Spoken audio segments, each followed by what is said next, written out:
Hai teman-teman, balik lagi sama aku, Putri Safitri. Jadi hari ini aku bakal bahas tentang biologi nih. Nah, untuk biologinya aku bakal bahas tentang DNA, lebih tepatnya struktur DNA. Untuk tahu lebih lanjut, keep watching. Sebelum masuk ke materi struktur DNA, aku bakal jelasin sedikit tentang apa itu DNA biar kita lebih tahu lebih dalam tentang DNA. Jadi DNA itu pertama kali ditemukan oleh Friedrich Messer. Tetapi penelitian yang paling terkenal tentang DNA itu malah bukan dari Friedrich Messer, yaitu dari Watson dan juga Crick tahun 1953 yang berisi tentang bagaimana model dari struktur DNA itu sendiri, yaitu untayan panjang yang berupa double helix atau helix ganda yang diuntai atau dipilin ke kanan. Nah, selanjutnya selain itu juga DNA itu merupakan suatu penyusun gen, yaitu suatu penyusun yang mana akan menurunkan sifat yang sama pada turunannya. Nah, DNA ini ada di inti sel dan juga merupakan penyusun pada kromosom. Nah, untuk DNA sendiri itu biasanya berada di kloroplas, mitokondria, plastida, dan juga sitosol.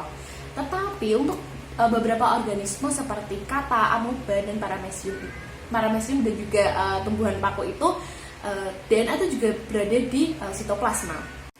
Nah, sekarang aku akan masuk ke materi struktur dari DNA. Nah, DNA ini merupakan biasa disebut sebagai polinukleotida atau terdiri dari banyak nukleotida di dalamnya.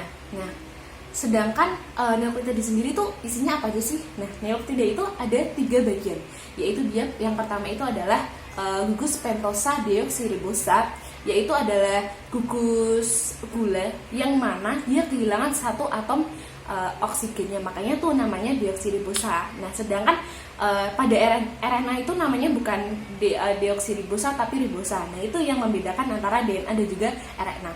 Lanjut, yang kedua yaitu gugus fosfat atau asam fosfat. Nah, asam fosfat atau gugus fosfat ini merupakan penghubung antara 2 gugus gula. Nah, penghubung dari 2 gugus gula maksudnya apa ya? Maksudnya itu adalah si fosfat ini dia menghubungkan gugus gula deoksiribosa dari satu nukleotida dengan gugus gula di nukleotida lainnya, makanya disebut sebagai penghubung 2 gugus gula.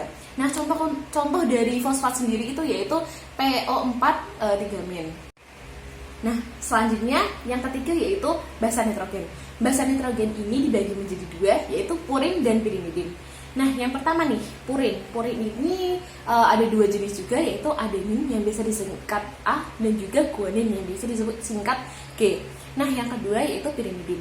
Pirimidin ini juga dibagi menjadi 2 lagi, yaitu timin yang biasa disingkat T dan juga sitosin yang biasa disingkat S atau C.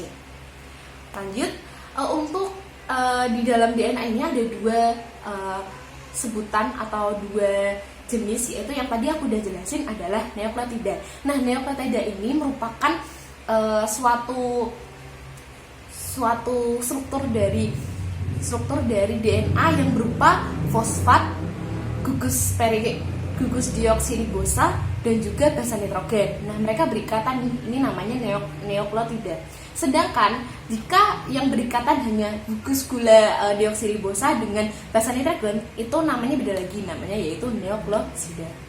Lanjut, aku bakal ngasih suatu ibarat yang lebih gampang untuk kita cerna mengenai DNA. Nah, DNA itu kan merupakan suatu helix ganda atau double helix yang dipilin.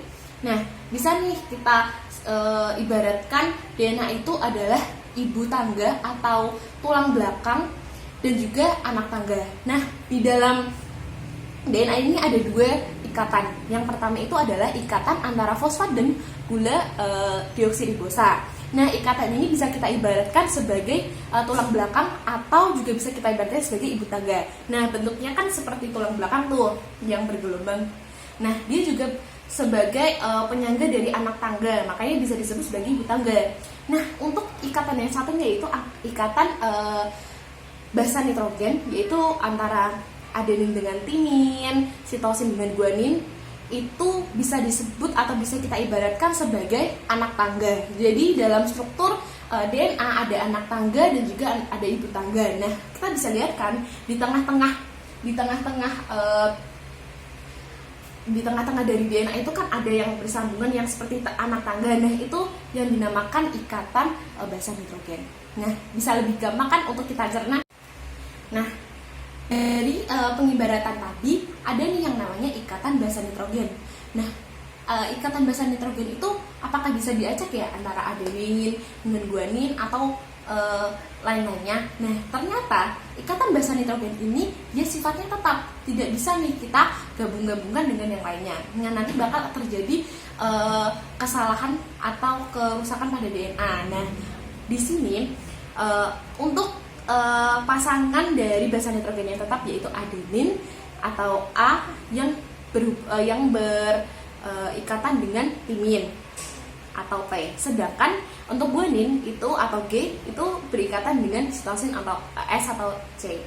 Nah, jika salah satu dari mereka tidak bersama dengan pasangannya, maka akan terjadi kerusakan pada DNA. Nah, jika terjadi kerusakan pada DNA, tenang aja nih, di manusia ada yang namanya gen P53 atau P53 yang mana jika adenin bertemu dengan guanin nih, kan beda tuh. Kalau mereka sampai ketemu, itu bisa diperbagi oleh si gen P53. Masih membahas basa nitrogen nih, ada salah satu penelitian dari Erwin Kargah pada tahun 1947 yang menjelaskan bahwa rasio dari basa nitrogen di setiap organisme itu berbeda-beda. Akan tetapi, dari penelitian tersebut menghasilkan bahwa dari dua basa nitrogen yang saling berikatan memiliki jumlah yang sama ataupun hampir sama. Misal, timin dan juga adenin. Jumlah timin hampir sama atau sama dengan jumlah adenin. Begitupun dengan guanin dan juga sitosin. Contohnya yaitu pada DNA manusia jumlah dari adenin itu sebanyak 30,9%, sedangkan untuk timin itu berjumlah 24,9%. Sedangkan untuk guanin itu sejumlah 19,9%, sedangkan jumlah dari sitosin itu 19,8%. Ini hampir sama ya, bahkan selisih cuma 0,01. Nah, di sini aku bakal jelasin nih tentang struktur dari fosfat, deoksiribosa dan juga basa nitrogen. Nah, yang pertama nih ada fosfat.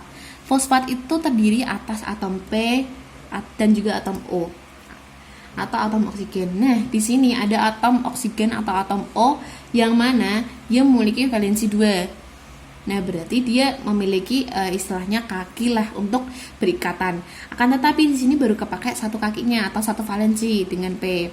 Jadi 1, 2, 3. Nah, berarti masih sisa satu valensi untuk berikatan dengan atom lainnya. Nah, selanjutnya ada deoksiribosa atau gula deoksiribosa yang mana dia memiliki 5 atom C, yaitu atom C1 di sini, atom C2, atom C3, atom C4 dan atom C5.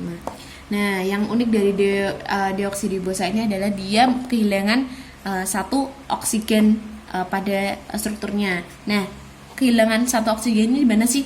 Di sini. Jadi untuk struktur dari ribosa pada umumnya itu di sini akan OH, akan terdapat OH bukan H. Nah, yang unik dari deoksiribosa yaitu dia kehilangan satu oksigennya. Jadi di sini terdapat H saja. Selanjutnya lanjut nih ke basa nitrogen. Basa nitrogen ini ada adenin, guanin, timin, dan sitosin.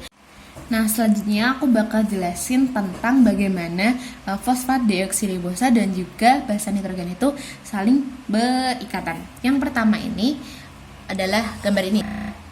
Jadi yang pertama itu adalah ini yang aku lingkarin warna oranye, ini adalah fosfat.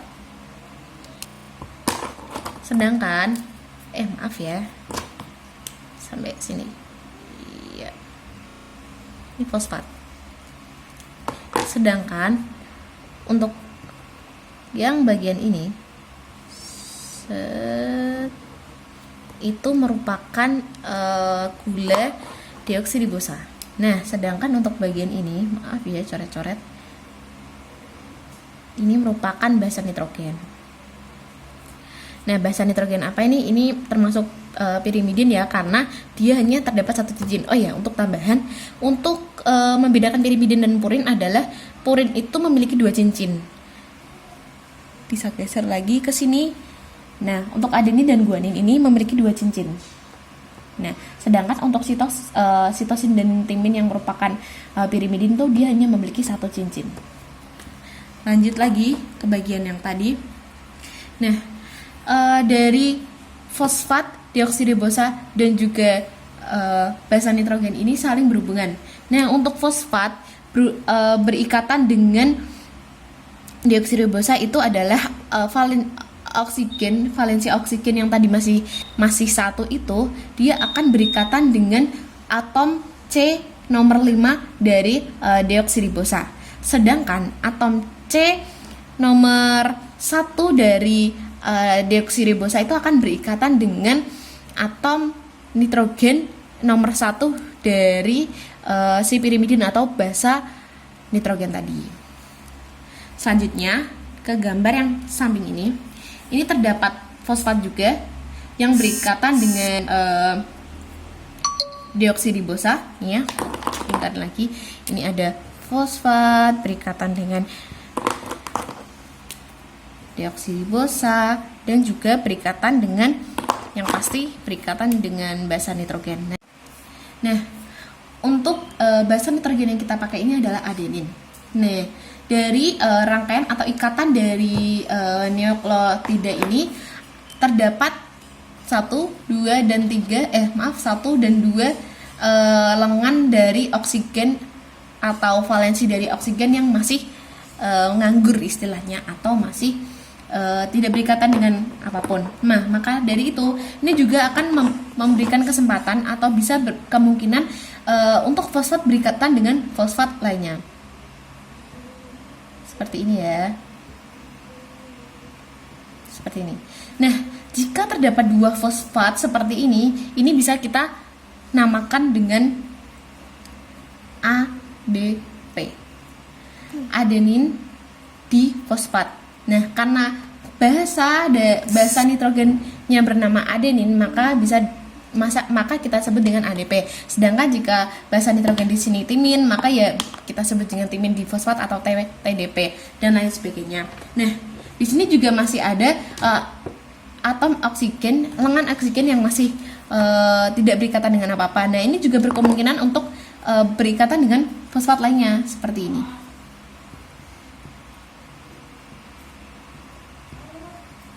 Nah, sehingga terdapat 3 fosfat pada nukleotida kali ini. Nah, ini bisa kita sebut sebagai ATP, adenin trifosfat, jika fosfatnya terdapat 3 pada ikatan ini. Nah, teman-teman, tadi adalah penjelasan mengenai struktur dari DNA dari aku. Semoga kalian bisa mengerti dan paham mengenai struktur dari DNA. Sekian yang dapat aku sampaikan. Wassalamualaikum warahmatullahi wabarakatuh.